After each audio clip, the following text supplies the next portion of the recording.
Lord, this Nabam Rebia is missed in Punjab judgment. Tamil Nadu judgment takes note of it. But please see, my lord, so far as these two paragraphs are concerned, my lord, that again has missed the attention of the bench, my lord, in Tamil Nadu, my lords.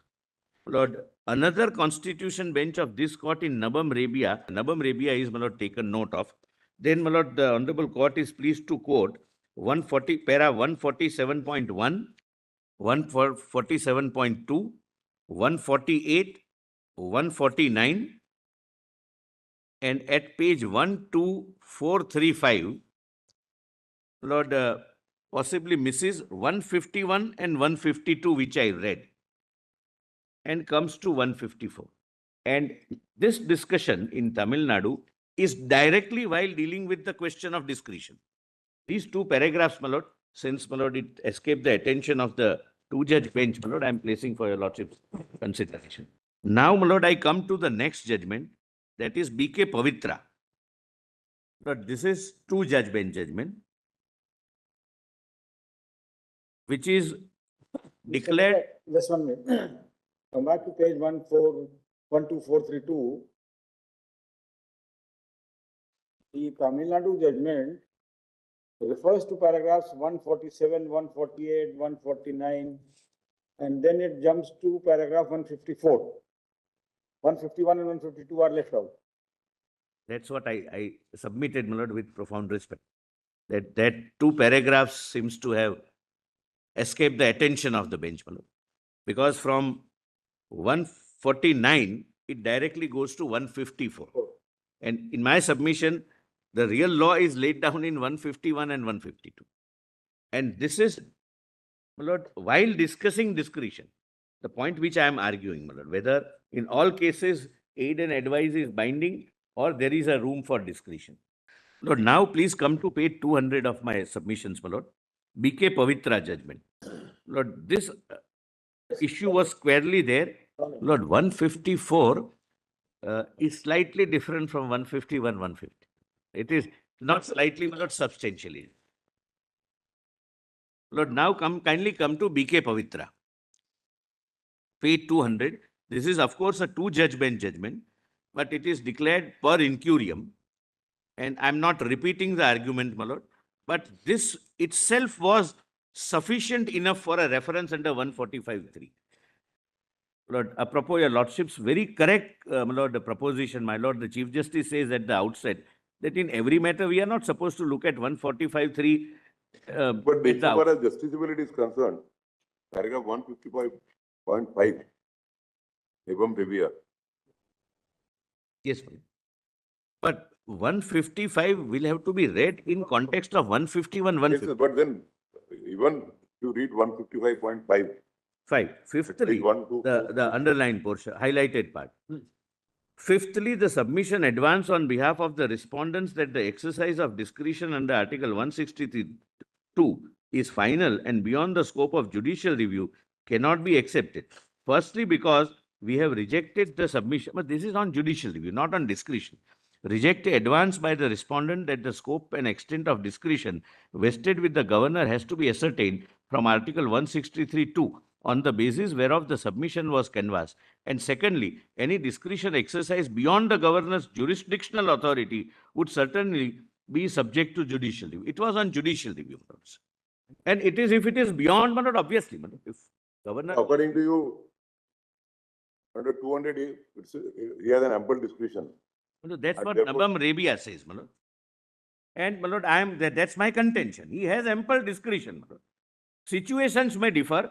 The instances which are given in all the judgments are illustrative, not exhaustive.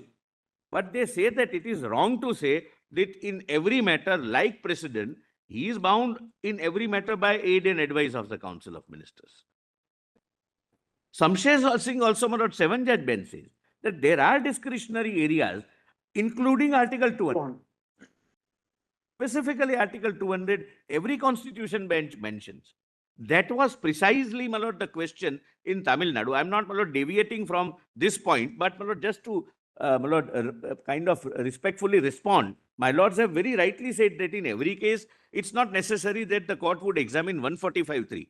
A bail petition comes, it would involve Article 21, but it won't become a constitutional interpretation question that it has to be referred to the larger bench. But this was a case where only issue was constitutional interpretation. Facts were not, my lord, much in dispute. Anyway, my lord, leave it at that. Please come to BK Pavitra. My lord, para 66. This is, my lord, declared to be per incurium by the two-judge bench, my lord, in Tamil Nadu. I'll show, my lord, that. Where a bill is not a money bill, your lordship gets. Where a bill is not a money bill, the governor may return the bill for reconsideration, upon which the House or Houses, as the case may be, will reconsider the desirability of introducing the amendments which the governor has recommended. If the bill is passed again by the House or Houses, as the case may be, the governor cannot thereafter withhold assent. The second proviso to Article 200 stipulates that the governor must not assent to the bill, but necessarily reserve it for the consideration of the president if the bill, upon being enacted, would derogate from the powers of the High Court in a manner that endangers its position under the Constitution. Save and except for bills falling within the description contained in the second proviso, where the governor must reserve the bill for consideration of the president, a discretion is conferred upon the governor to follow one of the courses of action enunciated in substantive part of Article 200. Aside from bills which are covered by the second proviso, where the governor is obliged to reserve the bill for consideration of the president, the substantive part of Article 200 does not indicate specifically the circumstances in which the governor may reserve a bill for consideration of the president. The Constitution has entrusted this discretion to the governor. The nature and scope of the discretionary power of the governor to act independent of or contrary to aid and advice of Council of Ministers under Article 163 was discussed in Nabam Rebia versus so-and-so, where, my lord, 154 is quoted. My lord, I've read, I'll skip that. Then para 67 of BK Pavitra. The framers carefully eschewed defining the circumstances in which the governor may reserve a bill for a consideration of the president. They did not give instances, they left it open-ended. By its very nature, the conferment of power cannot be confined to specific categories. Exigencies may arise in the working of the Constitution which justify a recourse to the power of reserving a bill for the consideration of the president. They cannot be foreseen with the vision of a soothsayer. The power having been conferred upon a constitutional functionary, it is conditioned by the expectation that it would be exercised upon careful reflection and for resolving legitimate concerns in regard to the validity of the legislation. The entrustment of a constitutional discretion to the governor is premised on the trust that the exercise of authority would be governed by constitutional statesmanship. In a federal structure, the conferment of this constitutional discretion is not intended to thwart democratic federalism. The state legislatures represent the popular will to those who elect their representatives. They are the collective embodiment of the will. The act of reserving a bill for assent of the president must be undertaken upon careful reflection, upon a doubt being entertained by the governor about the constitutional legitimacy of the bill which has been passed. Article 200 contains the source of the constitutional power which is conferred upon the governor to reserve a bill for consideration of the president. Article 254(2) is an illustration of the constitutional authority of the governor to My Lord Justice Suryakant has the same 5 minutes.